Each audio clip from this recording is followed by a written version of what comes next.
Hello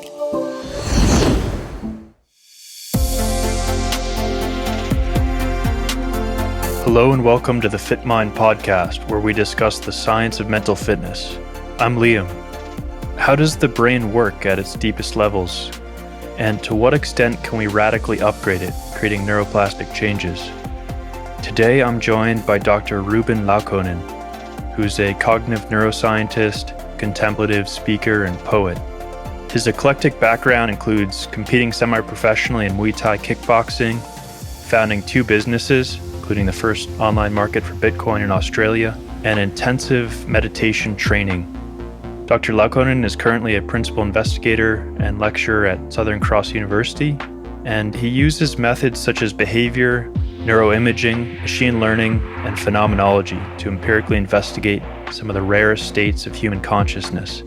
So this episode is really a full tour of the mind, and it'll include a deep dive into some of those rare states of consciousness and what they reveal about achieving the highest levels of human happiness. So let's get into it. Great. Well, I'm here with Dr. Ruben Laukkonen, and welcome to the show. Thank you. It's great to be here. How'd I do with your last name? You nailed it, man. Sweet. We're off to a great start. That's it. That's the hardest part over. Yeah. So before we get into the meat of your research, which we started to do, and I was getting so excited, but I had to make sure we actually hit record first, and maybe just give some context here, because your background is actually so fascinating from what I was reading about you. And what can you say about those early years? I mean, everything from like meditation to kickboxing. There's so much to go into, but just in the interest of time, like what were the most informative parts of your early experience as far as leading to the work you do now? Yeah. Well, I think, if I'm to find a common thread between my early experiences, I think it's a kind of incessant curiosity, probably. I remember when I was 16, I grew up in a very Christian home, and my parents immigrated from Finland to Australia just before I was born. And we were in this really Christian household, but around the time when I was 16, I was already, a super rebellious kid. So I was always getting in trouble in school and, kind of getting into fights a lot. And I grew up in, my parents didn't know where they were moving, so they happened to move into a really tough neighborhood, probably one of the worst in this part of our state anyway. And so I was getting in a lot of trouble, but I was also still, part of this Christian upbringing. But I remember when I was 16, I had this idea. I was thinking, if this thing, the Bible, is true, then I should be allowed to expose myself to any information in the world. And in a way, all roads should lead to Rome. I should end up back at this particular religion I came to. So I had this insight that I was just going to pursue truth. And if I'm doing that authentically from the heart, then I should always end up at the right place. And I trusted that, God wouldn't have created a world that would lead me astray if I was interested in what was true. So I sort of went for that. And I think that stuck with me a long time. But basically at that time, it was only a few months of kind of exposing myself really deeply to science, philosophy, and these sorts of things that I lost my religion in a way. And because of losing that, there was a big shift in my foundations, and this led to a lot of insights, because the way that insights kind of work is that we change our perspective, in a deep way, and that perspective allows us to see things that we couldn't see before, and this gives rise to new insights, aha moments, and these sorts of things. So this was the first big transition where the kind of foundations of my house shifted, and suddenly I could build or see things that weren't there, I couldn't see before. And so then I got really into science and philosophy, and kind of became an atheist and very driven by evolutionary theory and these kinds of things. And at the same time, I just continued being a bit of a rebellious kid and getting in a lot of trouble. And then I was pursuing kickboxing a lot at the time. So the period between sort of 16 and 19 were occupied by me training in Muay Thai kickboxing every night. I would catch a bus after school to the kickboxing gym would take me about an hour and a half to get there. I would train up until like 8:30 p.m., get home at 10, go to sleep, go back to school, then party all weekend, and follow my curiosity about science and philosophy and these things. And so that sort of went on until I was 19 or so. And at that point, I thought I was going to be a professional kickboxer. I was having some international competitions. I was finally making a little bit of money doing that. Several things happened at that time. I started having lots of problems with my body. I broke more bones than I can count. I broke my ribs, my knee, my foot, my jaw, my body was falling apart. And I also started to study psychology at university. So I also realized getting punched in the head every day wasn't so good for the thinking organ. And then I also had a kind of another experience. So I was still interested in finding truth, and then under certain conditions, I had a kind of mystical experience, you could say. Kind of I think it's relatively classical kind of mystical experience. And this shifted things at the foundations of my mind again, and lots of insights happened again. In the same way that I was Christian and had this new view that led to a lot of insights, and it again had this experience that somehow opened my mind, you could say, or gave way to new ways of looking. And these new ways of looking gave rise to new insights, new worldviews, new beliefs, and so on. And at that time, the insights that I was having, surprisingly to me, had a lot of Eastern connotations to them. I was having a lot of insights to do with meditation, and happened to align well with Buddhism and Hinduism. I didn't know these things, but I would start to read about Taoism and these Eastern traditions, and I would just be like, whoa, like this is what I'm experiencing, and really shocked to find that, because nothing in my past experiences up to that point made any sense in light of these different traditions. And now suddenly they all aligned with my ideas and my worldviews and beliefs. And I found that interesting enough to start taking meditation seriously, and to start a practice and to go on some retreats. So that's sort of that angle of my life. And then simultaneously, I had the whole scientific process unfolding. So I was studying psychology, and then by my second year of university, I remember I read this book, The Brain That Changes Itself. And that book I found just so fascinating, and highlighted the plasticity of viewpoints that I had experienced firsthand, but from an understanding that was more contemporary, neuroscientific. And so then I started to get really authentically and passionately interested in neuroscience, cognitive science, and psychology. So I really started to do much better at university. Suddenly I realized I had these academic capacities as soon as my interests were actually aligned with it. And so I really started to pursue those studies and continue to practice, and the rest of it was this sort of simultaneous exploration of my own mind from the first person perspective through meditation and plants and whatever I could find, and then simultaneously studying the science. And then I went on to do a PhD on insight experiences, because I had these insight experiences and I thought they were fascinating in terms of the plasticity of the mind. So I studied insight for, well, now it's been like nearly 10 years that I've been doing research on insight.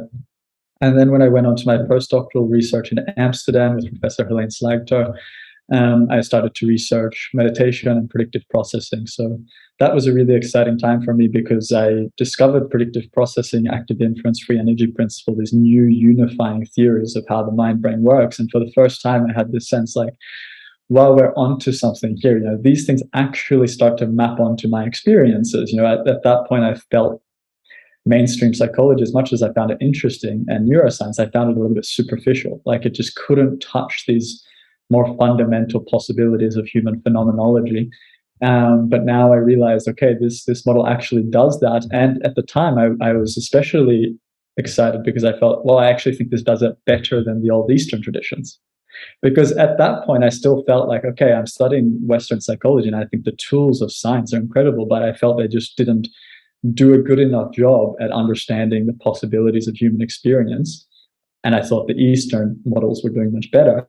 But then I kind of fall somewhere in the middle now. But then these new ways of looking at the mind and brain, I think, do a really fantastic job of potentially mapping onto contemplative experience. So then I've been spending the last 4 years trying to make a model, and in some sense have done so, to understand the path of meditation from the perspective of how the brain works, and really to try to do it justice, to not ignore the deeper side of meditation, not just think about it as, attention and emotion regulation, but something that fundamentally alters our minds at its very foundations, and the kind of deeper experiences that can unfold there, even if not everyone has experience with them. We have enough people in the world now that does have experience with them, can do it on demand, and we can study this in the lab. We can do neuroimaging on these people, and so I think we ought to take these seriously. And so I've tried to understand these experiences from these new perspectives, I suppose. So yeah, that's it. Amazing. There's so much that we could go into there, but I want to bring us to your work. And before, I think you said it perfectly, because before I came across your paper, I held the same belief that these Eastern traditions really did a better job of understanding the mind at the most minute level, and also in the most pragmatic way, until I came across your work. So in your early years, you had these two big insights, you called them, these two big kind of neuroplastic upgrades, or we might call them, predictive model changes. And then this actually led to your work about how that it's possible to do that with training, with kind of conscious meditation and contemplative science. But I want to, why don't we start, maybe, if you're just able to lay out your theory, and we can, this is really a mind-blowing theory, because it's a theory of how the mind works, and it maps on perfectly to how meditation works. And maybe one way to do this is that you could use some real-world examples so that people can really relate to it. Like, I love the one you use in your paper about just like a glass of water or a teacup or whatever it is, just so we can kind of ground it in people's experience. So I'll let you run with that. How does the mind make itself? Okay, and if I start to get too abstract with the concepts, you feel free to bring me back down, and I'll try to lay it out in some sort of example. So, okay, so let's start with this sort of new models of the mind, and then we can maybe do the meditation path after that. Yep. So these are interesting ideas that go back quite far, but have really been formulated in a much more detail recently. So I'm just going to call it predictive processing. You can also call it active inference. But these models basically try to explain how the human or any organism makes sense of reality, and to try through simple principles to explain everything that we experience. Like, I mean, everything. So not ignoring our thoughts, not ignoring our emotions, our really perceptual experiences, but also including action in there, and try to build this whole thing out of basic axioms. And so the way that they've done this is to start from this basic foundation of asking, okay, so we know that the brain faces this basic issue, that it can't access the world directly, right? Because we know the brain is somehow involved in constructing our present moment experience, because we know that if any kind of damage happens to any particular part of the brain, we lose that capacity. So it's fundamental in that sense. But the issue is that the brain is bounded within a skull, within a body, and it has no way to know what's happening outside of itself. So if you try to imagine yourself as being a brain, you're basically in kind of this strange dark space where all that comes into you is these electrical, this sort of cloud of electricity. That's the reality of the brain. And so the brain needs to somehow, from this cloud of electricity with no actual idea of what's happening outside of the body, make sense and create this rich experience that we're having right now. The embodied experience, and then the experience of colors and lights and sounds and tastes and smells, and put this all together. And then also from there somehow give us our emotional experiences, our sense of self, our thinking, our, all of what makes us who we are, consciousness, awareness. And so the way that the brain is proposed to solve this problem is that it's making predictions. It's just trying to make a simulation of what this present moment might be, i.e. what are causing its experience of sensations, these electrical signals. It's just trying to guess what's out there. It's just simulating it. It's not taking it in, it's actually simulating it. And if that simulation doesn't match up to the electricity that is actually there, then the brain just goes, okay, those predictions are wrong, and updates its simulation based on the errors that it makes. So whenever that simulation doesn't map onto the electricity of the senses, it changes itself, changes its simulation. And what would be an example of that? The most sort of vivid examples you can see with visual illusions, for instance. I mean, there's so many of these. I think probably all of your listeners have seen something online where you can look at the same image, but your perspective can flip about it.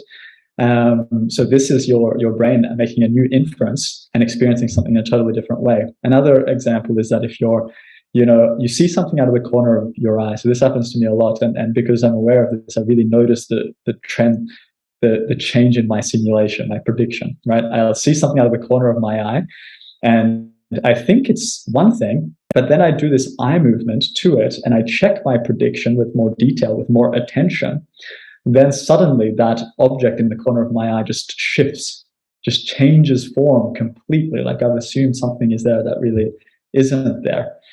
You can also see this when you look at the clouds in the sky or something like that, and you're seeing forms in it, and it's just shifting and changing. I mean, there is no forms there. There are no objects, no categories outside of the projections of the mind. So that is your simulation changing live and in the moment. Another example is that you're just having a conversation with somebody and you've misunderstood them in some way, and then they explain it to you and you had that experience. Oh, now I finally understand it, or you think about your past. So now we're more in the domain of higher order thinking, but there too, our predictions, our simulations given feedback can just completely transform. And you can watch it happen. This is the wild thing. It's all happening in the space of awareness. So once you start to see this, you can just literally watch your simulation and unfold and make changes and restructure and so on. Okay, so this is the basic principle, that we're making these predictions in order to give rise to our experiences, and updating those predictions when we make errors, to deal with this fact that we're trapped in this dark room. Not we, but the brain as an important organ. And so from there, a few other things I want to add is that the brain then does this on multiple layers. So if you think about it, the first thing the brain needs to predict is this really raw sensory experience. It's really the making sense of the wavelengths of light, the vibrations of sound, the molecules of smell, and so on. That's like the raw input, you could say, that it needs to try to simulate to give us this really basic sense of sensory reality. And also our embodied sense of having a form within the body, and the interoceptive signals that are coming in from there. But then there's many levels of this, of abstraction, we call it. So the brain has this kind of base sensory expectations, even more base than that is perhaps awareness, but base sensory experience. And then from there, it makes abstractions to, for example, categorize that sensory experience. So now we can go to the cup example. So if I'm holding here a cup of water, and so if you look at a cup and the water formations in there, the raw sensory low-level basic input that the mind is simulating first in order to deal with the electricity is to see the lights and the changes in the water's texture and the lines and the edges that make up this cup. But at this point, it doesn't even differentiate the cup from the rest of the world, because if I can focus my attention onto the cup, but then I can also see that the light and color is a continuous field of experience. But then it has the statistical regularities that can be from the cup. And so as we get higher in abstraction, the brain starts to categorize and make sense, make higher level predictions about the lower level predictions. So now I have a prediction about my own predictions to say that there is a cup in my experience. There is something that we can categorize beyond the sensory experience. And then you can say, we can project onto the raw sensory data all my experiences with a cup, how to drink the water, what we can do with it, how we can act with it. I can think about the word and the language of a cup. So now we're getting even higher in the abstract levels of the mind. So not only do I have the sensory experience, the category of the cup, but I also have thoughts about what a cup is. And I can talk about a cup right into the future and right into the past, all the cups that I've had experience with. Okay, so now you see that this experience can be abstracted higher and higher and higher from sensory data up to categorizations, up to how we can work with those categories, up to our thoughts and beliefs and projections right into the past and the future. And this is all exists on this one continuum of construction from this kind of empty present moment that has no form at all, to our projection of statistical regularities into greater abstraction that give rise to then our embodied emotional experience, our categories, our thoughts and beliefs, and our self-associations as well. So I can think about how much I like a cup. I can also think about myself in terms of my relationship with the cup. Now that's just one example of the cup, but you can see that this is constantly happening. When we're in any present moment, depending on, maybe it changes as we get into different states of meditation, but in any moment that we exist in, we have this sort of raw sensory experience, but on top of that, we also have our thoughts about those sensory experiences, our judgments, our categorizations. And on top of that, we have our thoughts about them, our verbal language about them. And then we also have our how we relate ourselves to it. How can we act upon it? And what do we think about it in a really abstract sense? So this is right. This is basically it, and there's all sorts of aspects that we could dive into in much more detail, but to understand that, that's probably a good start. Yeah, you've done a really good job laying that out, and it's a radical idea because it's not how we intuitively think the world works. Most people have the intuitive sense that their brain is just like a video camera. Their eyes are like a video camera, and their ears are like a microphone just taking in what's out there. But really this picture that you've laid out is one of a very constructive brain, where the brain is really creating each of our individual worlds.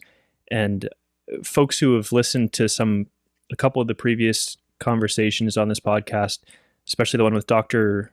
Donald Hoffman and his user interface theory of consciousness, will be familiar with this idea that that we're just getting the desktop icons as kind of the concepts that are constructed from the raw sensory data, and then on top of that, even we build, as you were saying, all of these other models like our beliefs, and that level of abstraction just keeps going up to the most abstracted, which I guess would be like our belief systems and all that. And but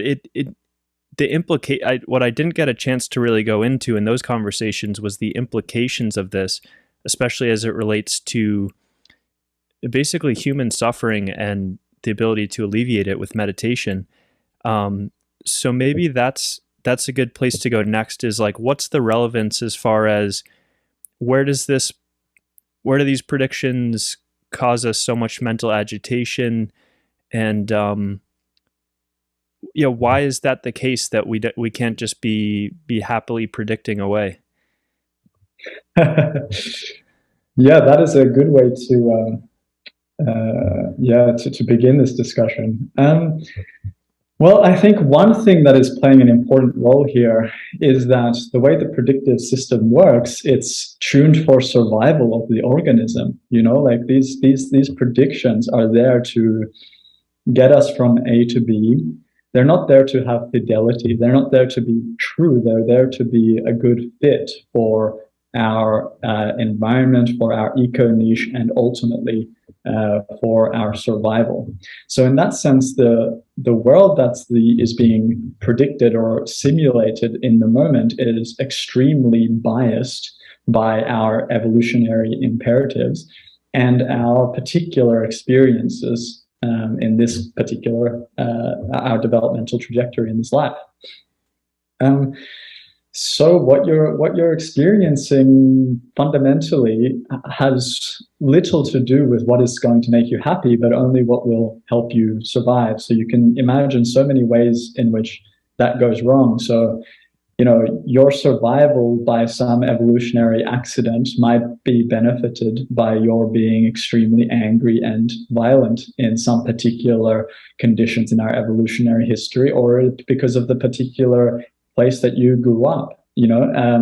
For me, it was I grew up in a place that was there was a lot of violence in the schools that I was going to and the people I was hanging around with, and basically to not be stepped on and to not have a really even worse experience, I needed to adapt and to learn martial arts and to actually do things that I think look like I would never do those things, and I see that they lack wisdom completely. But at the time, it was a fit to my particular eco niche, my particular upbringing, and it wasn't conducive to happiness. It wasn't conducive to well-being or these kinds of things. But so in this sense, the predictive processing system is totally just biased for survival, and so we need to somehow learn the skills in order to rewire this system. And partly that's what the education system tries to do. I mean, I think it's probably part of the reason we're put in school for such a long time in our early stages of life, is to try to reprogram our systems in a way that is somewhat harmonious and somewhat functional and can survive with other people. And that's not done perfectly by any means, but you can see that there's this already as a society, as a culture, where we're working really hard also as parents to reprogram the predictive system in a way that's a good fit for survival, harmony, and happiness in the society. But it's a huge question and a lifetime's work, I think, to figure out how we can reconstruct our predictive processing system in a way that does actually work well, that does lead to happiness, that does lead to harmony, and freedom. And that's our mutual interest in meditation, I think, probably comes from this particular desire. Yeah. Thank you for that segue. And as you've just said, this evolutionary mismatch between, in some senses, our brain is still this kind of plasticine brain when we're born, and then we do get all sorts of, a full lifetime of learning on top of that to figure out how this particular modern 21st century works. But like you said, it's not designed to make us happy. It's really designed in some sense to preserve the organism and to get our genes into the next generation. And so, you've talked about the macro work, like, we have these unhelpful emotions. We might spend a ton of time just angry on Twitter for no reason at someone we've never met. But then there's also the more kind of, and I'll just say also about that our models of the world are often wrong. So we're often trying to make sense of this very complex world and fit it into simple models that we can understand, like a belief system about what's right and wrong, or which political party we're certain is right. And then when those get violated, all hell breaks loose. And that's more on the macro level, but then even on the micro level, which I think is what we can what we'll get into when we talk about meditation to a large extent, is that even on the micro level, these predictions are constantly causing some level of suffering and some level of mental agitation or instability, because in every moment the brain is trying to urge us on maintain the organism. And it kind of does this in a hierarchical fashion of like, well, if everything seems perfectly okay, then it'll still find something wrong, whether it's like an itch on your leg, or it, it finds the temperature is not just right, or, it gets an internal signal about, as you point out in the paper, like your level of body fluids. And so it makes you thirsty, which is obviously a helpful thing to feel thirsty to stay alive. But then on top of that, we can build all sorts of mental suffering through these models of abstraction. So we might just start thinking about how badly we need that water, and how if we don't get it now, we won't be happy, and we'll even be angry if the vending machine doesn't work, and all these things. So, I mean, the levels of I know you were just giving the overview, but I just wanted to point out that the levels of suffering go all the way down to the minutia, and then all the way up to the largest levels of abstraction. Yeah, that's a really interesting and valuable point, because indeed the inferences, if you think about the simulation that I was describing, right? So we're making a simulation, we're testing whether it's right, and every aspect of our experience is that simulation. But the issue is that that simulation is never going to be correct.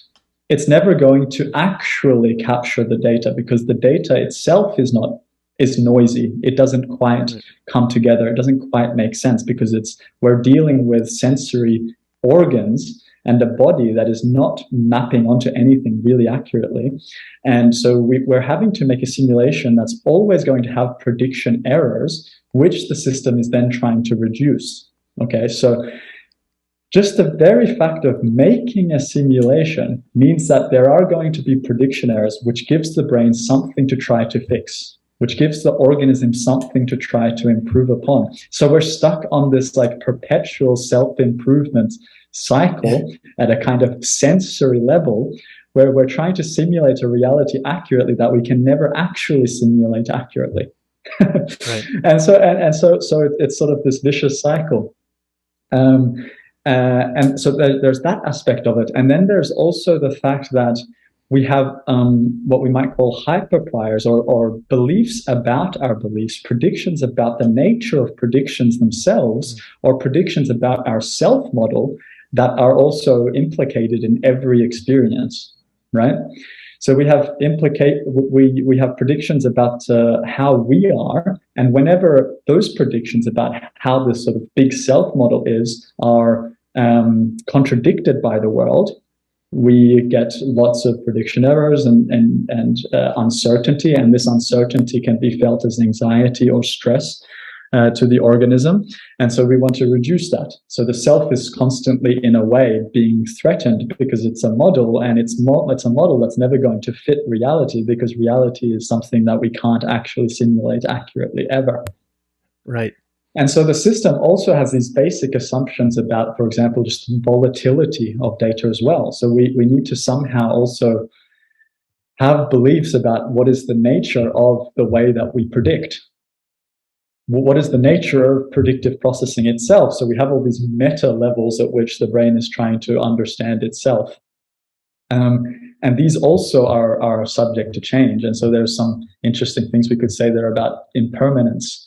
For example, so the degree to which the system has integrated the fact that everything changes, that the predictive mind is a constantly fluctuating simulation that can never capture anything in perfect fidelity, and it's all a construction.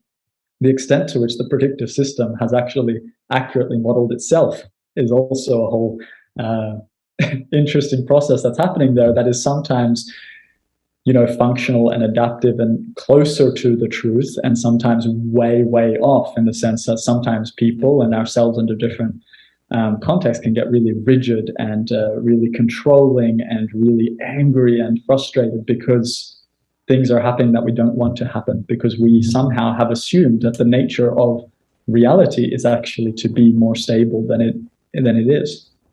Yeah. Wow. Yeah, I'd never thought of that as a meta model, but that makes so much sense, that we're also on some level trying to figure out, trying to build models off of the models. And One thing that came up as I was reading your paper was like, how does the organism signal to us that there's been a prediction error and that it's, it's not in perfect homeostasis. It's not like perfectly predicting the world, let's say. And it seemed to map on to at least the tradition that I'm practicing meditation in, this idea of this very ancient idea that's in the text about dependent origination or the chain of causality.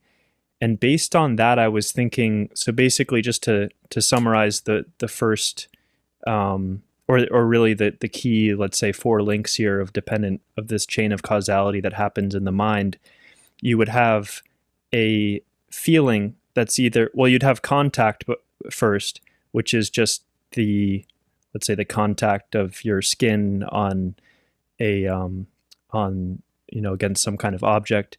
And then you have a feeling that's created from there that's felt as either pleasant or painful, or neither pleasant nor painful. And then from there you have perception, but then typically what follows is some kind of craving or this urge to fix it. If it's a positive feeling, you want to draw more of it in. If it's an unpleasant feeling, you want to push it away. And that's the kind of craving and aversion that can then lead to clinging and lead to all these other kind of extrapolations of mental proliferation and kind of self-induced suffering. And so my question for you is, would that feeling, that positive, that pleasant, unpleasant, or neutral feeling be the way that the organism is kind of internally signaling to us that there's some kind of prediction error? Yeah, that's a really well put. I think the short answer is most likely yes, that affect and uncertainty as felt, for example, felt anxiety or stress or any kind of just the spectrum of positive to negative affect itself is somehow telling us something about the state of the organism now as it is in terms of its modeling. And that means it's modeling of its body budget as well. So the budgets of the body in terms of its needs, so survival needs, but also in terms of the ability of the model to actually do what it's meant to be doing. So accurately map onto the sensory data and what's coming in. So these are the 2 ways that our signals from the body, affect or stress or anxiety, these kinds of feelings are telling us about what's actually going on inside us in terms of our evolutionary bodily needs, but also in terms of our ability to actually make a good model. And all of these things can lead us into further action. So the reason that we act or do anything according to this model is because of prediction error, essentially. So the idea is that there's something giving rise to prediction error, whether that's physiological needs or incapability to map the present moment properly. We act in order to reduce that prediction error. So for example, if you feel thirsty, we have the stubborn expectation, evolutionary prediction in the system that we should have a certain level of H2O in the system. And when that's not fulfilled, we get the feeling of thirst, which gives rise to prediction errors. And so then what we do is we start to do what you call mental proliferation. We start to think about how I'm going to get water and then simulate that the situation of getting water and then simply fulfill the actions that lead to that state becoming true and thereby reducing the prediction error.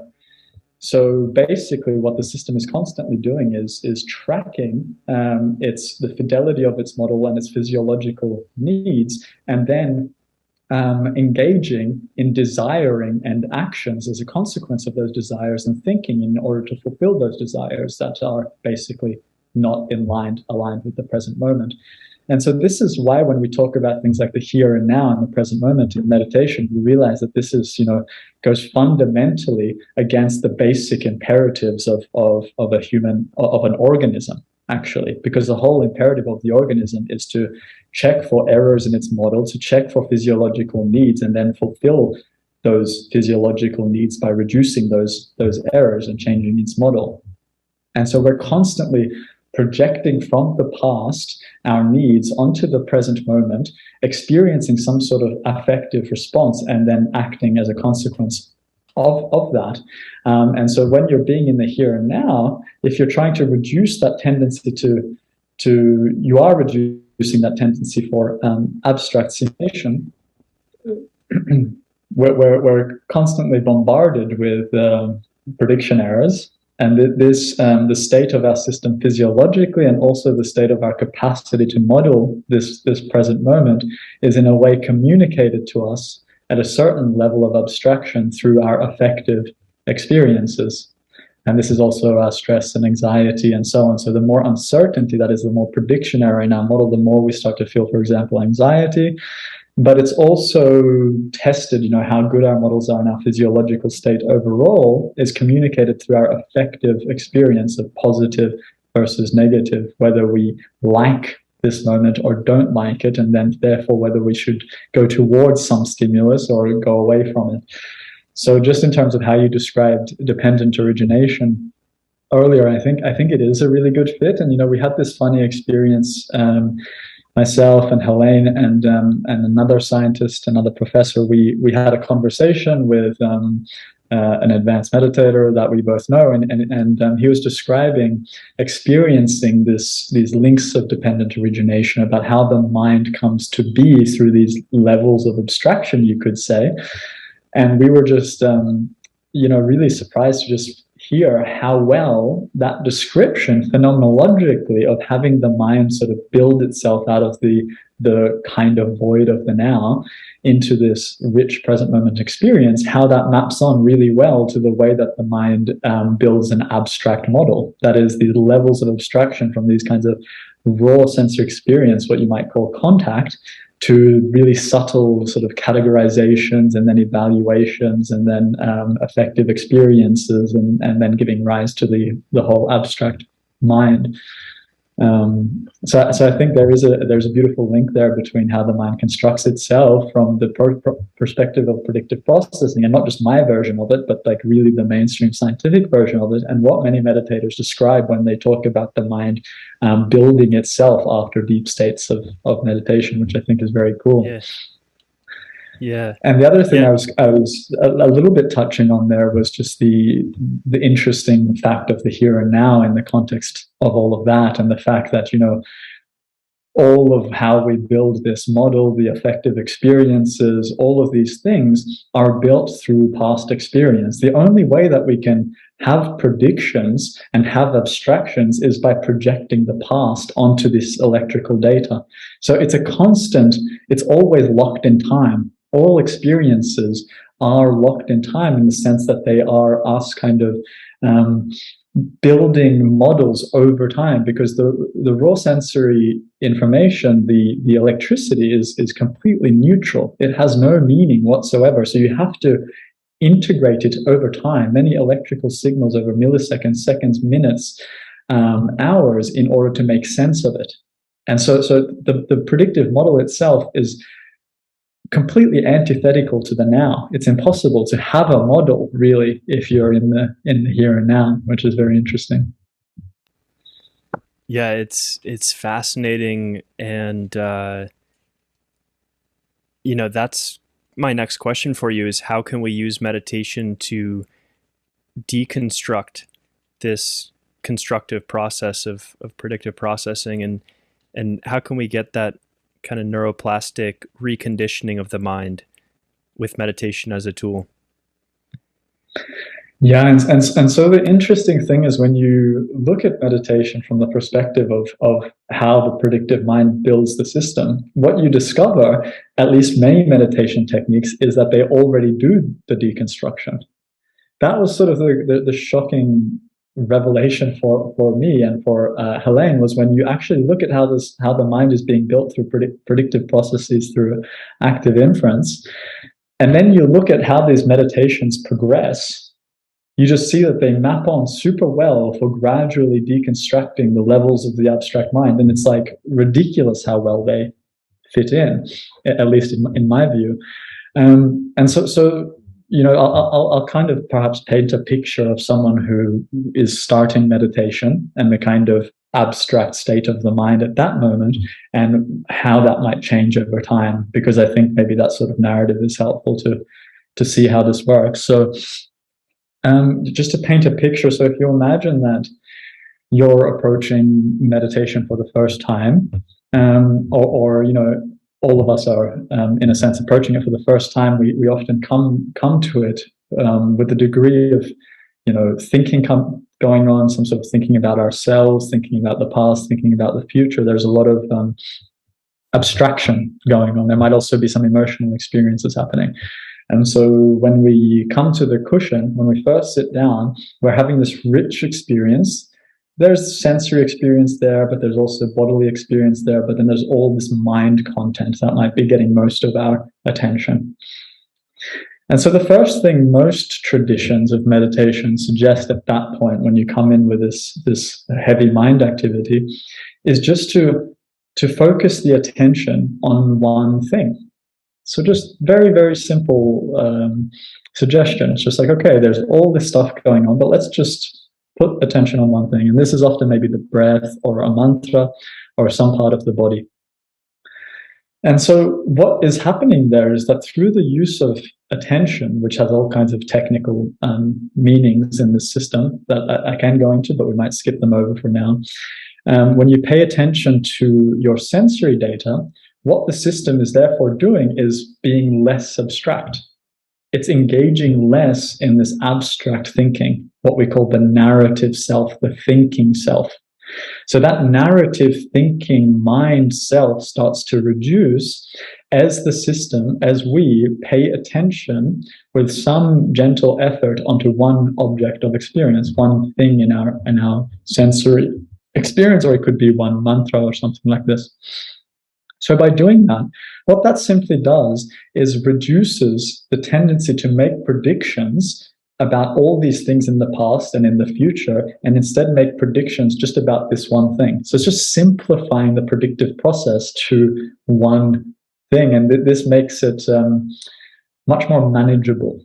Okay, and much more in the here and now, in the sense, not truly in the here and now, as we'll see, but more in the here and now, you could say, than thinking far into the past and thinking far in the future.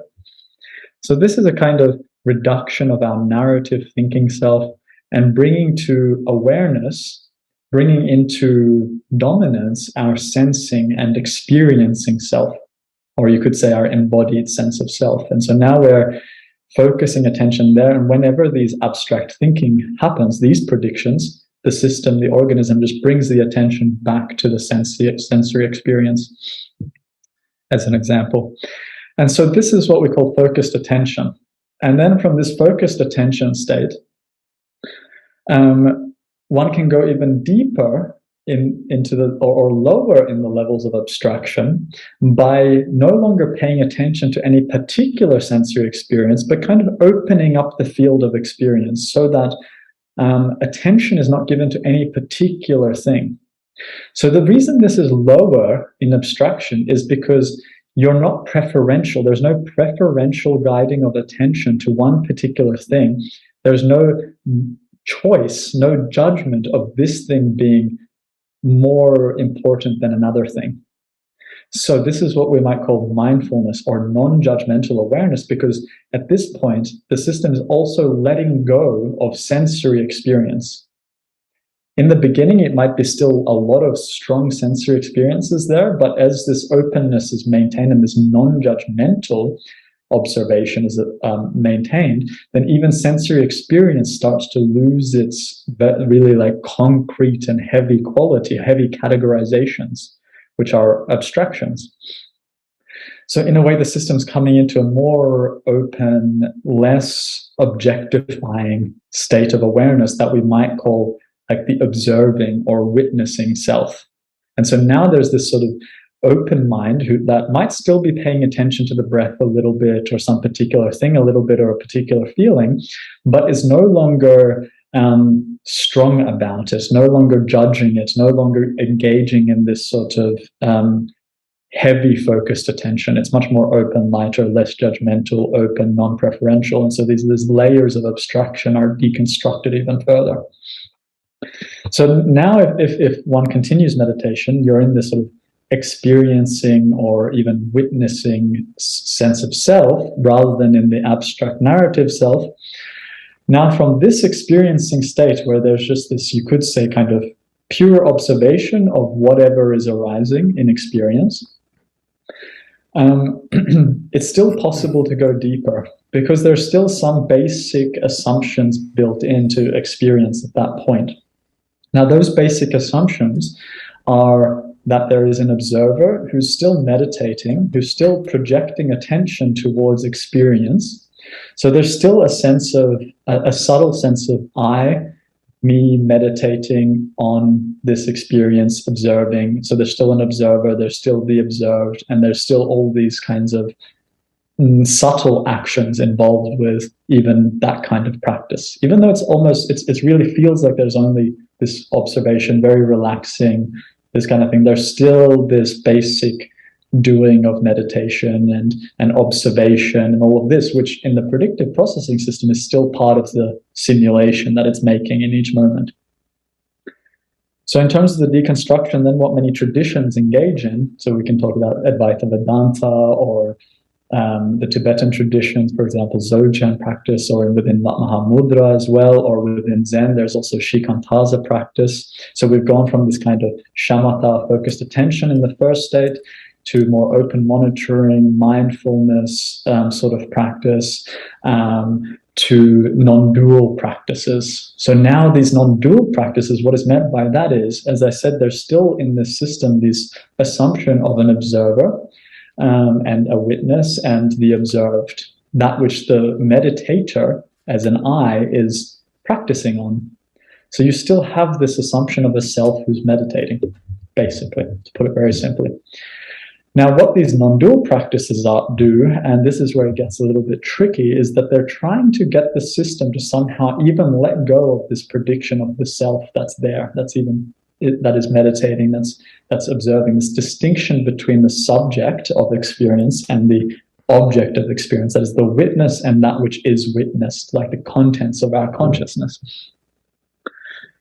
So these non-dual practices, they basically, it's very hard to give instructions for them because they, any kind of instruction is a kind of doing, which would require a meditator, a subject, and someone who's doing the meditation. So instead, they kind of try to set up the conditions for these predictions to just release or stop happening, just to stop making this inference, this doing, this action of making an inference of a self and an object, a subject and an object. And so what these practices do, they set these conditions, and some practices use, for example, self-inquiry, which I think is very powerful. So trying to actively, in a way, deconstruct the observer by asking questions like, who am I? What is this? What am I? What is this nature of this moment? What is the underlying awareness that is here? Trying to somehow point the mind to let go of its assumptions about the existence of this self that's observing. So it's not something that one can do, but it's something that the system can create the conditions for it to happen in a way.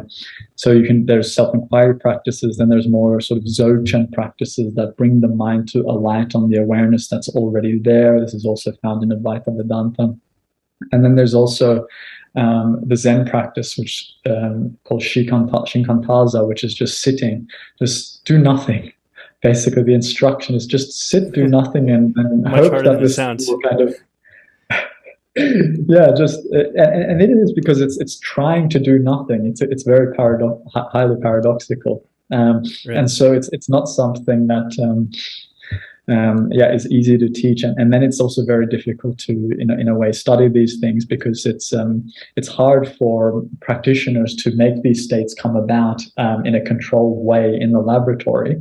Now, of course, meditation is so popular that it's getting easier to find people who can make these things unfold for them. But it is possible, and so that's kind of the journey from focused attention to kind of a mindfulness practice, to give it a simple term, or open monitoring, and then these non-dual practices that bring us through the levels of the self, levels of abstraction. And so what they then report is that what is unveiled, or what seems to sort of underlie this predictive hierarchy, and this is also what they actually say, this scientists, when they completely separate from meditation, try to build models of how the predictive system is giving rise to our experience, at the core, they point to awareness. Awareness being the fundamental thing that's necessary as the first sort of prediction. Then we come to the self and these different levels of sensory experience, conceptualization, and so on. And that happens to be what these meditators report, that if you let go of the subject-object duality, you let go of the self, what is underlying that is some sort of non-dual awareness without any categorizations, without any particular form, empty of any particular categorizations, judgments, self, centrality, time, space. All of these assumptions that the brain is normally making is released temporarily.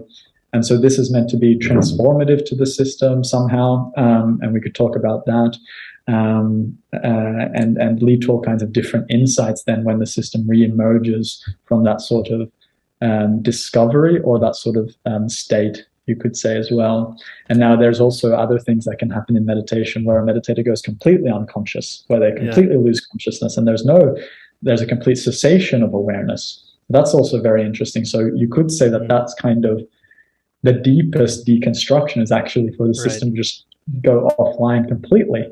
And we know people who can do that as well, and for a long time sometimes. So that would be the most deconstructed state. And there's also all these things that we could talk about, what happens after that, and what is the actual significance of having this experience in terms of what does the system discover? What are the insights that happen through an experience like that? How does that actually change the predictive mind going forward?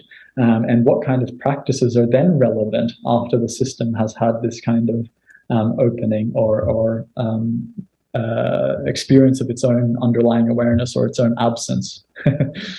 Oh yeah. Okay, great. Yeah, so that's where we're headed next.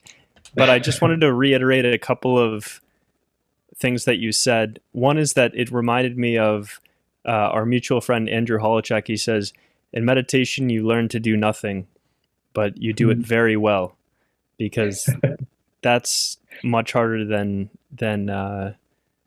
we realize, to truly do nothing, to truly have no predictions going on, to have the mind, perfectly stilled.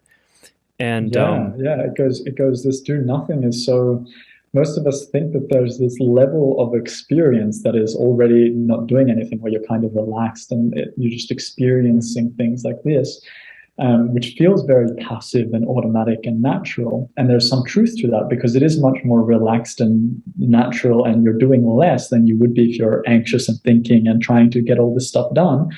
But then there's this level of doing nothing where even all of that can disappear, and that's, from a scientific perspective, that's really interesting. And then it's also a question of, what are the practical benefits of, being able to do nothing to the point that you disappear? There are probably some evolutionary limitations to doing that too much.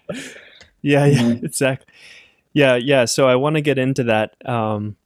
I also just wanted to quickly reiterate what you said about this progression from focused attention to open monitoring to then this non-dual state, because this was incredible to me how perfectly the predictive processing neuroscientific model mapped onto these traditional, even training progressions. So in a lot of the traditions, like in Zen, often you're encouraged to start with focusing on your breath, and then you might open your awareness, and then in Shikantaza that might become non-dual. And similarly in Mahamudra, at least in the tradition that I trained in, it was first focusing the attention on one point, the shamatha, and then from there opening up the awareness and eventually having that become non-dual. And then just to name another tradition, I would even argue that this tradition that I'm training in now, the Theravada tradition, that the Jhanas follow somewhat of a similar projection, which is that they start out with collecting the mind and then eventually opening awareness and even getting to a point of non-duality. Well, you just made a nice point, and I think it was captured, which was that that there's some traditions that kind of try to go straight to this non-dual state,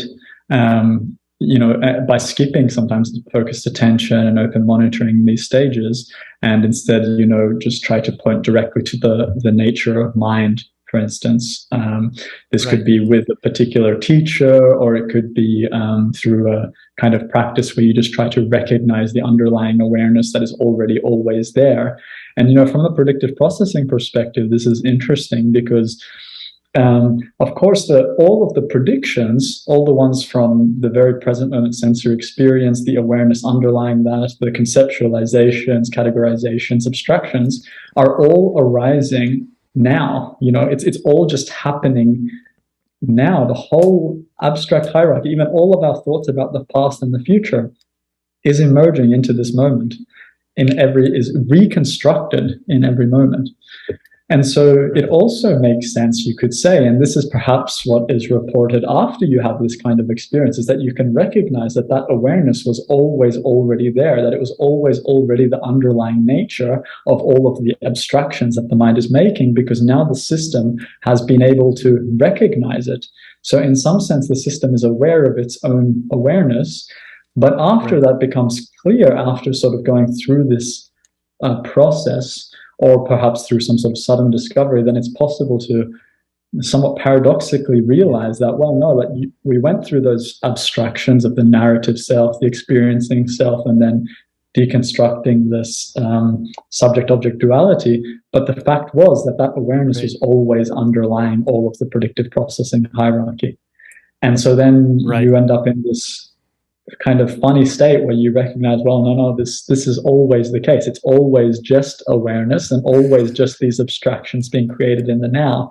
And that the whole idea that one went through all these stages of focused attention, open monitoring to deconstruct the mind seems kind of ridiculous, because the one who went through those stages of meditation was itself a prediction, an inference in the mind. Right.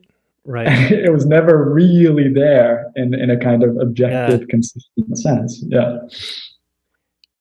It's amazing to hear you say, to phrase it in those terms, what is often said by these great meditation masters in their own kind of traditional language, this idea of you're already there, you just have to recognize it.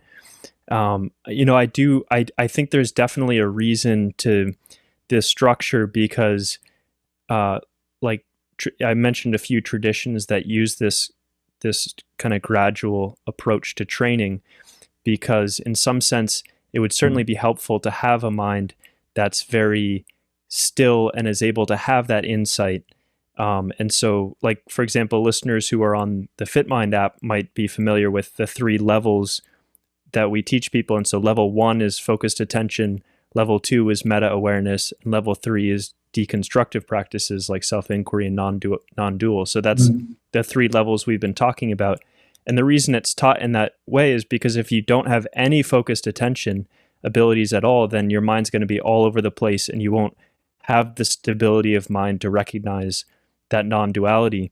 But as you said, and also, as you said, and also some traditions like Dzogchen, the first thing that happens is the pointing out instruction, where the master is able to just give you a subtle shift in awareness where you can just recognize without all the focused attention and the open monitoring and the training.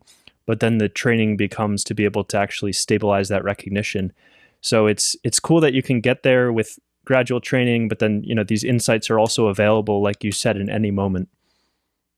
Yeah, that's exactly right. And so it's cool for me that when you think about it from a genuinely scientific, neuroscientific perspective, that this kind of seeming paradox and argument versus gradual versus sudden paths and all of these kinds of things just sort of make sense, that both perspectives make a lot of sense. And, I just wanted to flag at this stage that, because some listeners might be tempted to then, try to go hardcore to self-inquiry or these sorts of non-dual practices, or, really trying to get into these states. It's also important that these gradual paths, what they do possibly bring in the absence of having a teacher there to guide you, is that they make it safer, the actual process of meditation, because for the abstract levels of the mind, it can be really terrifying, some of the things that happen during meditation, because basically you're starting to let it out of existence. And so one principle about biology in general is homeostasis, is basically the inertia of things. And this includes, I think, different layers of our mind. They want to continue to persist. The layers of our mind want to continue to make predictions that fulfill their own existence in a way. So that's our beliefs, our thoughts, our ideas about ourselves, and so on. So they will attempt, these models will attempt to bypass, to try to coerce the meditation in favor of their own existence. So they can make it seem like we've disappeared and have had these wild experiences, but it's only actually in favor of further reinforcing our sense of ourselves as a spiritual, enlightened person, or whatever it is. And so there's all these sorts of minefields within the meditation process that requires like a lot of humility and a lot of guidance and a lot of sometimes time, sometimes not, but certainly patience. In order for these things, and gentleness and relaxation, to undergo these deconstruction in a safe way, in a genuine way. And in that sense, there are no real shortcuts. And it's possible, we now know from the research, that people can undergo all sorts of really negative experiences through intensive meditation as well. And we should always be aware of the possibility of these things arising, because that makes it also easier for the mind to integrate these experiences. So we should know that we can come up against some serious difficulties to do with our sense of self, or even perhaps depersonalization, derealization, or our mind might feel chaotic, and our old beliefs might become deconstructed. These things are touching the very foundations of the predictive model, which is everything that we take to basically be our lives.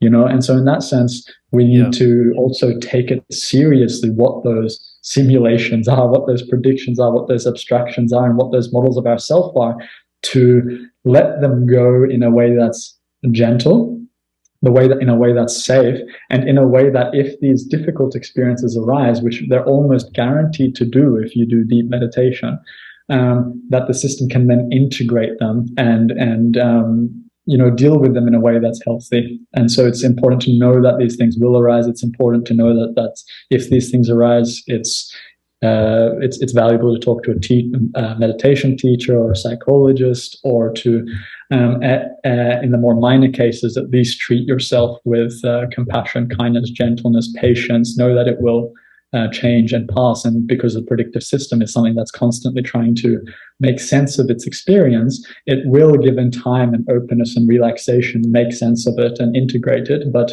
these things can arise, and they can be very, very intense. So I just wanted to flag that. Yeah, I'm so glad you said that. And it also brings to mind just how powerful the model that you developed is for understanding some of these things that can go wrong with meditation, or at least in the sense of some kind of psychological discomfort or something that's created from these insights. When you put it into the context of this, of predictive processing and as meditation as a deconstructive process, you can start to see how it'd be very challenging to suddenly get updates to the models of how you thought the world once was, and how this might be psychologically destabilizing for some people if not done carefully. And even beyond meditation, it makes so much sense what you were saying about psychedelics and how these are basically, they can show you drastically different ways of seeing the world. So they're still constructed states, but it's like the models, you can watch your mind try on all these different models in real time and all these dots can be connected in different ways. And similarly, that can really destabilize people. I think you called it like adding entropy into the system. Or it can be good in the sense of producing novel insights, because those rigid models of the world are disrupted, so someone could get out of their ruminative, depressive state. So, all these tools, it seems like they can be good, and they can also be harmful if they're not used carefully. That's right. Yeah. And in some very fundamental sense, learning or insight or discovery or becoming more self-aware is fundamentally a destabilizing process for a short amount of time, at least. And that is because, by definition, if you've taken up a new model, what's initially going to happen is that or you've had a novel experience that you can't integrate. Initially, there's going to be prediction error, which is uncertainty, which is entropy, right? So any kind of process of learning, and what we're doing when we go on a meditation retreat or take psychedelics, or we go onto some sort of workshop and we do some work on ourselves, is we're trying to expose ourselves, our model that is, to information that it needs to become a more accurate, a better model, a more harmonious, compassionate, happy model.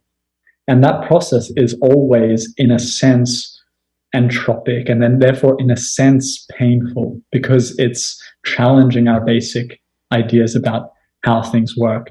And so in that sense, psychedelics are interesting because they seem to be this pharmacological way of inducing a state of relaxed beliefs. That's at least one model for it that Carl Friston and Robin Carhart-Harris developed, that suggests that it increases entropy in the system, increases uncertainty, that is, decreases our belief, especially in our abstract models and our beliefs about ourselves and the things that we think we know really deeply. And by relaxing those things, suddenly we start to inhabit these completely new sensory experiences as well. All kinds of new experiences can arise. And so in sometimes when these experiences happen, people can think the new experience is now the correct thing that's happened. Right? This is, but from a deeper point of view, the real insight is the fact that the system can change so dramatically. And so that's why I think it's important also to hold insights very lightly, hold new ideas, new ontologies, new experiences, even despite their mystical profoundness, hold them very lightly, because what most likely you're going to find is that that was a state of the predictive system that you can no longer hold on to. And that is constantly changing, and the system is going to make new predictions in new circumstances, and this is the nature of the thing.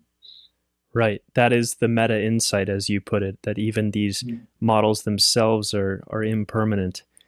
And you know, you gave a teaser of the most deconstructed state of cessation, or traditionally it's called Nirodha. I wonder if we could.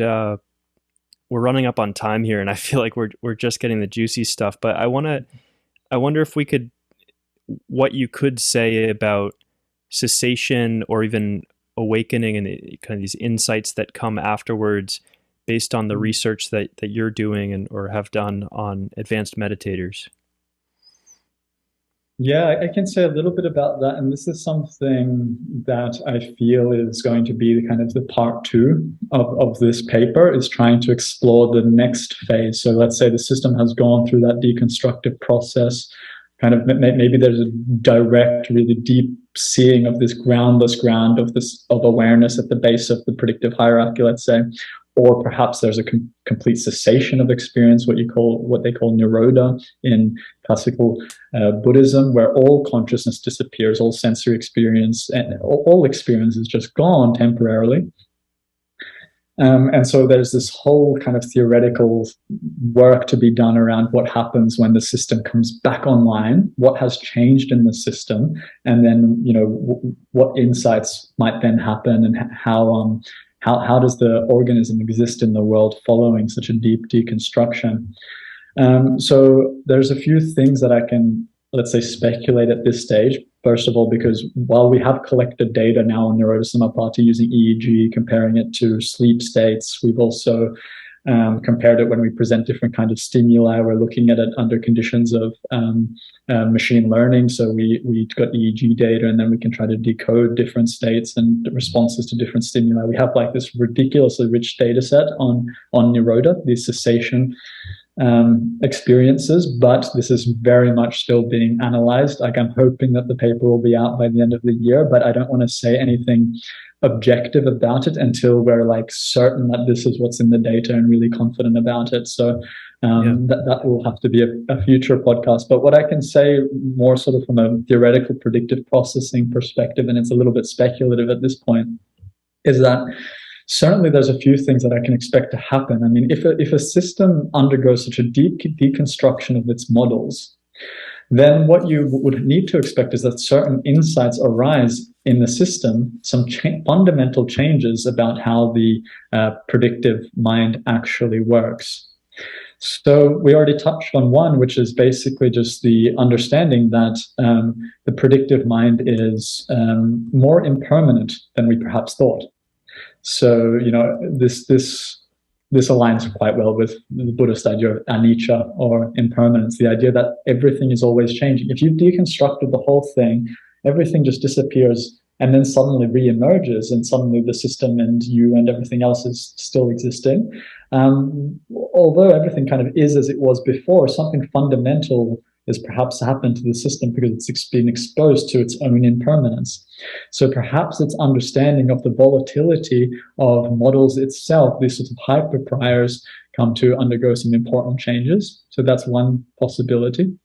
Now, the other thing that I think might happen here is increased bottom-up processing. So in cognitive neuroscience, we often talk about top-down versus bottom-up processing. So top-down processing is, you know, everything that really is driven by those higher levels of mind. So that's our sort of beliefs, our abstraction. So the idea that our perception, our actions, our experiences, our thought are driven by really our existing beliefs about how reality is. Now, bottom-up processing is where, you know, our experience is more driven by the raw input of the senses, let's say. And of course, we know from predictive processing that we don't really know what is the raw data, because we can never really get to it, because as soon as it touches the body, it's already in a process of interpretation, but closer to the kind of ground of experience, let's say. And so if you take, for example, color, our experience of color is always a combination of top-down and bottom-up processing, as everything else is. The bottom-up processing could be the kind of raw wavelengths of light. That would be the kind of true data, let's say. Then it gets converted into electricity through the retina, and from there we impinge our past experiences with color, the categories of color, and we take this continuous stream and we form our experience of a rainbow or grass or whatever it is, and we end up seeing blue, green, red, and all of our associations with those colors. But that's all projected top down to the raw bottom-up input, which is just basically a pure spectrum of light. And so one possibility is that the organism, if it undergoes this deep deconstruction of its abstract beliefs, and therefore in a way believes less in its own beliefs, it becomes more driven by the input, more driven by bottom-up input, more open to the world, and therefore more able to respond to what is happening in the data now, as opposed to based on what is what is believed based on past experience.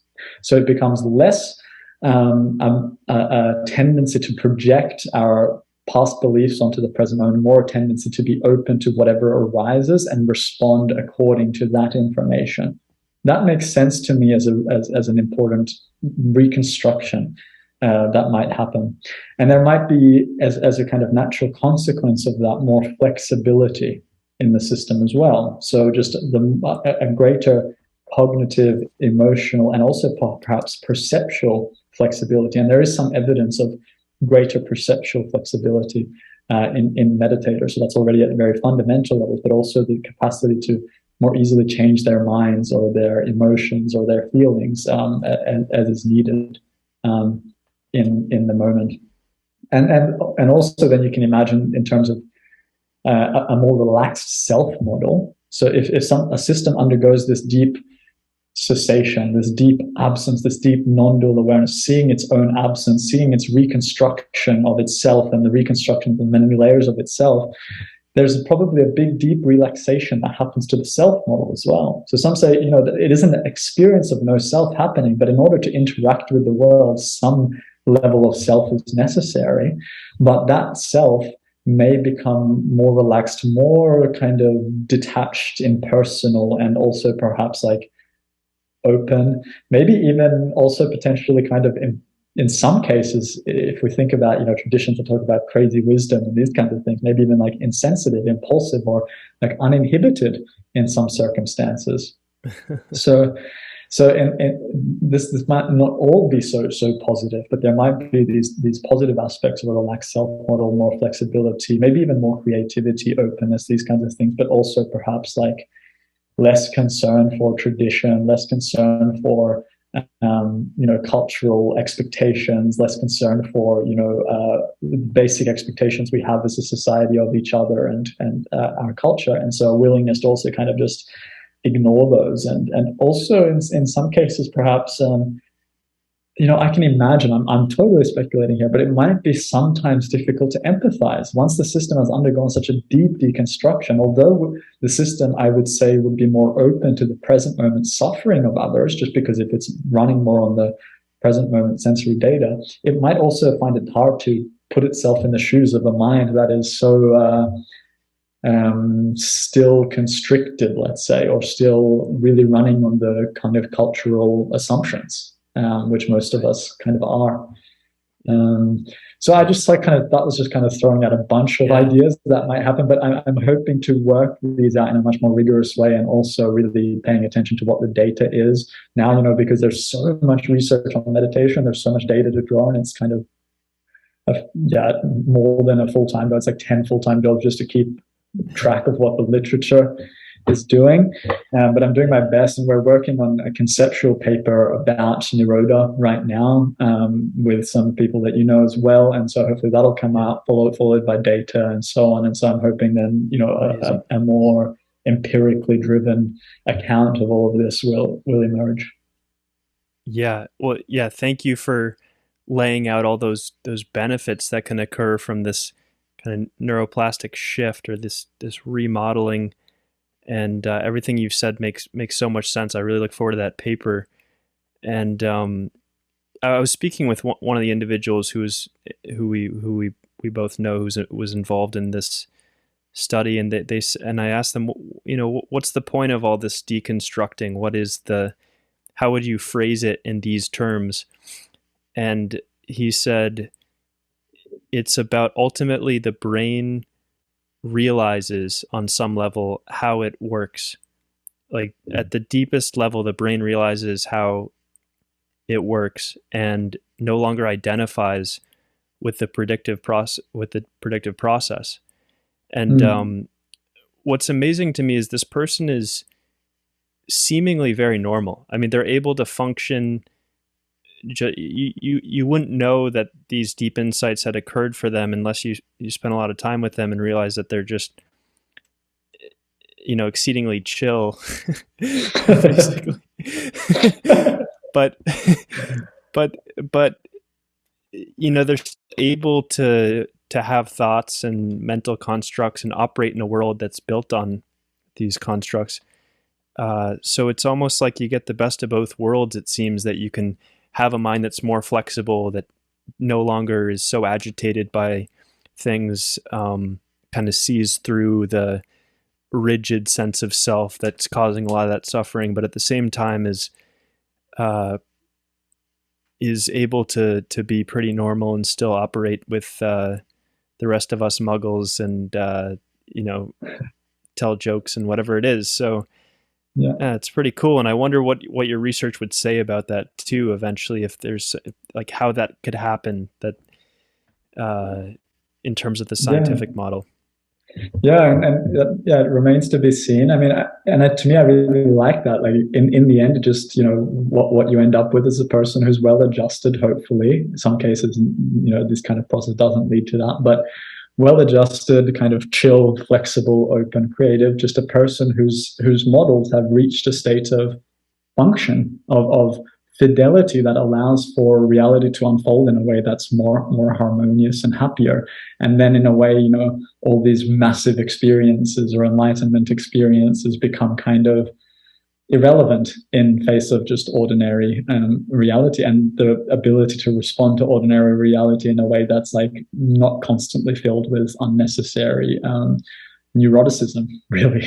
Right. So totally. I wanted to fit in here just before we wrap up, because the other thing that your model mapped on so perfectly to are the jhanas, which are these they've been categorized as either 4 or 8 different stages of, let's say, mental. It's really stages of cessation or stages of deconstruction is the way that it's looked at in this tradition. And what's so cool is that at each stage something goes offline. So like in the first jhana, the mind is kind of collected inwards and it's no longer paying attention to the outside world. In the second jhana, the kind of self-referential thoughts mostly die down and go to the background, and you're just staying with one object. And then in the third jhana, this joy that you have subsides, and you start to lose some feeling in the body. In the fourth jhana, you lose more feeling in the body, and so forth. And in the higher jhanas, you're starting to lose your sense of spatial awareness, and your kind of proprioception and sense of time gets distorted. And so it's almost like you're just watching the brain or the mind deconstruct. It's you're watching the mind deconstruct itself, and that gains a lot of insight in the process as it occurs. So have you explored the jhanas at all from this perspective? Do we know if that could be the case? Yeah, I do think that the jhanas are very interesting. Something that I'm also involved in a project to do some neuroimaging through the jhanas. Now, how it maps on, I think indeed the jhanas also seem like a gradual process of cessation of the various aspects of the mind. And you can see that because each jhana, just as you described, seems to have less of something. It's basically just you're losing some aspect of your constructed model in each stage of it. Now, what's sort of different about the jhanas is that, and it depends on the tradition in which it's practiced, but it's usually just a matter of staying with one thing. And so there's less of this open monitoring thing, and there's less of this non-dual thing that happens there, where the self is sort of deconstructed directly, but it sort of happens in the process gradually of keeping the mind just on one thing, and then everything else slowly just starts to disappear. And as the other things disappear, you go deeper into the jhanas. So in a way, and there's some many caveats to this, it's a kind of deepening of focused attention in a way, with aspects of this mindfulness as well. But as it goes deeper into this focused attention, you also lose just all the other predictions that you're making. But what is different, I think, there is that the jhana approach, it doesn't deconstruct the self. It doesn't drop the very meditation process. It doesn't drop the meditator itself. So instead, it keeps that in order to see reality, your lived reality, sort of just disappear, excuse me, as deeply as possible. And then only at the final stages, letting it go. Yeah. And so in some sense, the difference between the model we painted earlier, that goes through focused attention, mindfulness, and non-duality. I do want to just, and this is a much larger conversation, but the jhanas that I was referring to in the tradition that I'm practicing in are called the aware jhanas, and it is this more open awareness that stays with an object, but you kind of rotate around the object. You're not single-pointedly focused on it. You're just using it as an anchor, but the awareness is pretty open, so it's more of a flexible awareness all the way through. And so in that sense, it does seem to be more deconstructive than what some people refer to as the hard jhanas, which is what you just described, of having a single pointed focus on one object. And in this sense, there's less ability for the mind to kind of see how it works. And that's why, like in this tradition, we believe like samatha, which is the calming of the mind, and vipassana, which is the insight that can occur, should be yoked together in the jhanas so that you can get those insights, those kind of that remodeling, those neuroplastic upgrades in the jhana, as opposed to getting really focused and then coming out of the jhana to then do vipassana on experience, which just seems more constructed. But I'm entirely biased, and that's just a really oversimplification of what's happening. And yeah. Yeah, no, indeed, I'm aware of the sort of twin method, and my understanding is that that's more consistent with the kind of early sutta, like early Buddhism, versus the Visuddhimagga, which is a slightly later versions of the Buddhist scriptures that describe more, focused on one object. But I would say that even within the twin tranquil wisdom insight meditation, there is still an object of meditation. Yes. It's sort of an open monitoring kind of jhana practice, you could say, but there is still the object that remains through there. Yeah.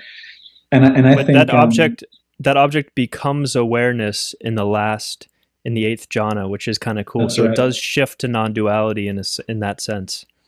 Exactly. And so that's why, as I think it's at the very last stages of the jhanas, it goes into those states. But still, I think the thing that happens there is that if you go the other route and you already kind of start to question the existence of the meditator and the self that meditates, it's very hard to then do jhana practice, because you're just right. It's as if the system just drops into, I think, what Delson called the signless state. It's like right. I can't do something. It's absurd. It's like absurd to engage the mind in some sort of activity. It's right. It's like that. And I think there's probably something to be said for these sorts of going through like via all the jhanas, that is like more deeply mastering the mind, and perhaps gives the system even perhaps more clear insight when the vipassana is also part of the jhana practice. I'm pretty sure that's probably the case, because you're getting to explore the nature of the mind and the full spectrum of it in a really clear way, let's say, by doing it amongst the jhanas. Yeah. But what you just said makes perfect sense. And when people come on retreat here, what they find is if they're in the eighth jhana, where it's or the signless, where it's this non-dual state, once they've carved the grooves to get there, they immediately get there. For a lot of people, they get there right away, and they even find it harder they find there's too much effort, there's too much tension in the mind in the early jhanas, so it just skips to the end phase, and it's almost like all that was just training. It was just getting the mind to realize that it could go that deep and it could relax that far. I'll just say that, I think exactly what you said about the jhanas is spot on, and with some kind of caveats that if the system starts to go towards the non-dual, that I think the jhanas might become very difficult, because they still have this prediction in mind that is simply the thing and the self. So the subject-object dichotomy, this prediction is still present in awareness. And so but there's such interesting research to be done with the jhanas, and I think actually in terms of what might be going on in the brain during the later jhanas, I think that could be some of the kind of juiciest things that we can look at. So I'm excited to see that happen in the coming years. Awesome. Yeah, me as well. And I mean, I'm excited for all your work, and before we get to your work and kind of plugging your work and where people can find out more, because I think a lot of people want to stay up to date with this stuff. Like what we've been discussing really is, I mean, you're doing this work yourself. You're a cognitive neuroscientist, and so you'll be. What's so cool is that this is very cutting edge what we've been talking about. Mm-hmm. But so before we plug your work, just a couple of rapid fire questions, starting with who's your favorite poet? Because I know you yourself are a poet, and I'm wondering if you have any inspiration. I really like, if I go back a little bit, of course, Rumi is such a deep inspiration. It's kind of a boring answer, but it's awesome. I like Khalil Gibran. I like all the Sufi poets so much, but I also like the nature poets like Gary Snyder, for instance, and some of the people from who talk about the Irish landscape and these kinds of things, I think are amazing. Nice. I'll have to check him out. I love Rumi as well. So, what are you most excited about in terms of research currently? I think actually you already kind of answered that one.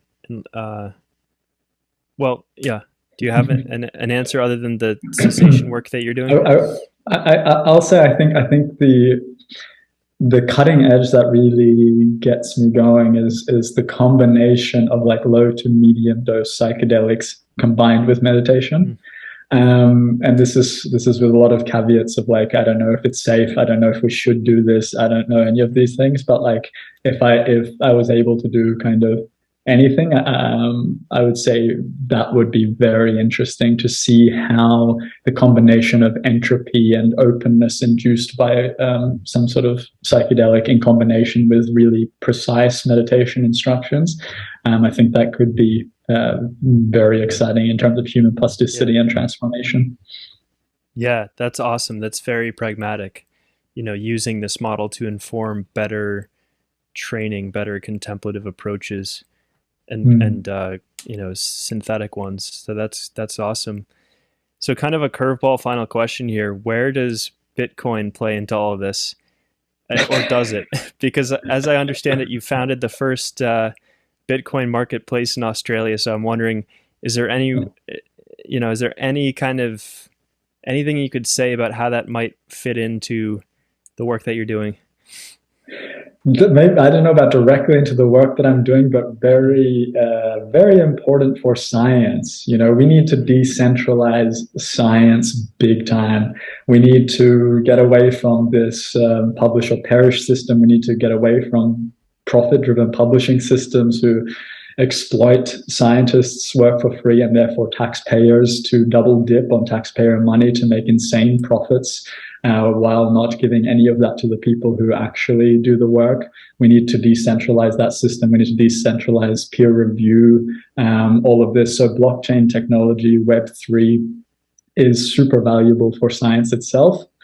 And in that space, I want to plug my one of my really good friends' enterprises, not-for-profit organization, which is Free Our Knowledge.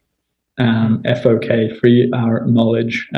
Really amazing stuff by Cooper Smout and the whole group of people who are trying to do exactly this, completely restructure the scientific system, as well as using these decentralized autonomous organization principles in order to create spaces where we can find knowledge, but also share knowledge in a way that is taking in these Web3 principles. This is really exciting.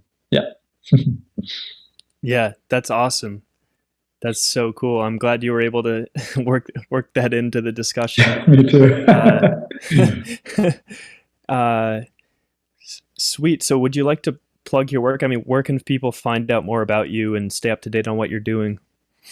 Yeah, I mean, the only place I really am very semi-active is Twitter. Actually, it's the only social media I have, but it would be great you can follow me there. At least I post new papers and things, or occasionally an idea or something there. I also have a website. It's just rubenlaukkonen.com. So if you Google Ruben Laukkonen meditation, you find it anyway. So you can also stay up to date there. I have some random stuff going on. But maybe at some point I'll get a little bit more organized about, having an active community where we can talk about these things, but we'll see how we go. But for now, the website and Twitter are the best options. Right on. Well, listen, this podcast is actually going into cessation for a few months here as I focus on my practice, and I just couldn't imagine a better conversation to leave people with. And really appreciate your time coming on the podcast. This has been infinite fun for me, and you've been so generous with your time. Yeah, thanks so much, Liam. I had a lot of fun, and I hope you have an amazing retreat.